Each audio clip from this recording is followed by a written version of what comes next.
Hello అండి, అందరికీ నమస్తే. Welcome to Amrutha's kitchen channel. ఈరోజు ఇది నా మొదటి వీడియో అండి. అరటి పువ్వు కార్న్ ఫ్లోర్ తోటి పకోడీ. ఇందులో ముందుగా అరటి పువ్వుని నీట్గా ఒలిచి పెట్టుకొని కడిగి శుభ్రం చేసేసుకొని, ఉల్లిపాయ కూడా చిన్న చిన్న ముక్కలుగా సన్నగా కట్ చేసుకొని పొరలు పొరలుగా అయ్యేటట్టుగా చేసుకొని, అందులో కడిగి శుభ్రం చేసి కట్ చేసుకున్న అరటి పువ్వు ముక్కలు కూడా వేసేసి కలుపుకోవాలి. తర్వాత అల్లం వెల్లుల్లి పేస్ట్, కొద్దిగా సాల్ట్, కొద్దిగా చిటికెడు కారం వేసుకొని, కార్న్ ఫ్లోర్,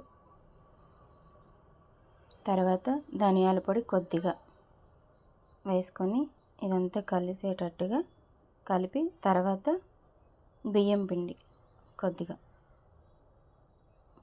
ఈ టెక్స్చర్ అంతా కలవటానికి సరిపడగా కొద్దిగా వాటర్ పోసుకొని పకోడీలు లేదా వడలు వేయటానికి వీలయ్యేటట్లుగా చూడండి, ఇలా ముద్దగా అయితే చాలు. అలా పిండిని మనం సరిపడినంత వాటర్ పోసి కలుపుకొని సరిపడినంత ఆయిల్ వేసి పకోడీలాగా వేసుకోవాలి. ఇవి లైట్ బ్రౌన్ కలర్ వస్తే సరిపోతుందండి. ఇందులో కార్న్ ఫ్లోర్ కొద్దిగా నేను తక్కువ వేసాను, ఎందుకంటే బాగా క్రిస్పీగా వస్తే మా పాప తినదేమో అని చెప్పి. మీరు కొద్దిగా ఎక్కువ వేసుకోవచ్చు. అవి బాగా క్రిస్ప్గా వస్తే టేస్ట్ చాలా బాగుంటుందండి. అలాగే దీంట్లో ఇంకా కొద్దిగా డీప్ ఫ్రై అయితే కూడా చాలా టేస్ట్ వస్తుంది. ఉల్లిపాయ కొంచెం పచ్చి అనిపించినా తీపి వస్తుంది కదా, అందుకనే కొంచెం డీప్ ఫ్రై అయితే కార్న్ ఫ్లోర్కి ఉల్లిపాయ అల్లం వెల్లుల్లి టేస్ట్కి ఇది చాలా బాగుంటుందండి కాంబినేషను. ఒకసారి మీరు కూడా ట్రై చేసి చూడండి. ఇలా మీడియం ఫ్లేమ్లోనే దాన్ని వేగనిచ్చుకోవాలి. అల్లం పచ్చి వాసన పోవాలి, కార్న్ ఫ్లోర్ ఇవన్నీ కూడా ఫ్రై అయ్యేటట్టుగా ఆయిల్లో బాగా వేగనిచ్చుకోవాలి. తర్వాత వీటిని టమాటా సాస్తో కానీ లేకపోతే కెచప్తో కానీ తింటే చాలా బాగుంటుందండి, లేదా మయోనీస్ అయితే ఇంకా చాలా బాగుంటుంది. ఇవేమీ లేకుండా ఒట్టిగా తిన్నా కూడా చాలా బాగుంటుందండి. ఇవి స్నాక్స్గా చాలా బాగుంటాయి.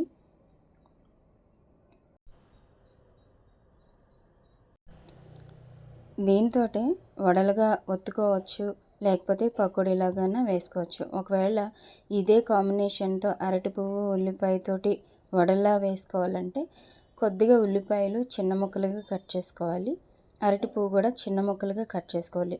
టెక్స్చర్ మాత్రం ఇలాగే ఉంటే పర్వాలేదు, సరిపోతుంది, వడలు వచ్చేస్తాయి. దీంట్లో కొద్దిగా కార్న్ ఫ్లోర్ కొంచెం ఎక్కువ వేసుకుంటే ఇవి విడిపోకుండా ఉంటాయి అన్నమాట. దీంట్లోకి వడలు వేసుకున్నప్పుడు వేరుశనగ గుళ్ళు చట్నీ అయితే చాలా బాగుంటుందండి. చూసారు కదా, ఇలా కొంచెం నేను మా పాప కోసమని లైట్ క్రిస్పీగా వచ్చేటట్టుగా వేసాను. కొంచెం డీప్ ఫ్రై చేసుకుంటే బాగుంటుంది. Thank you for watching.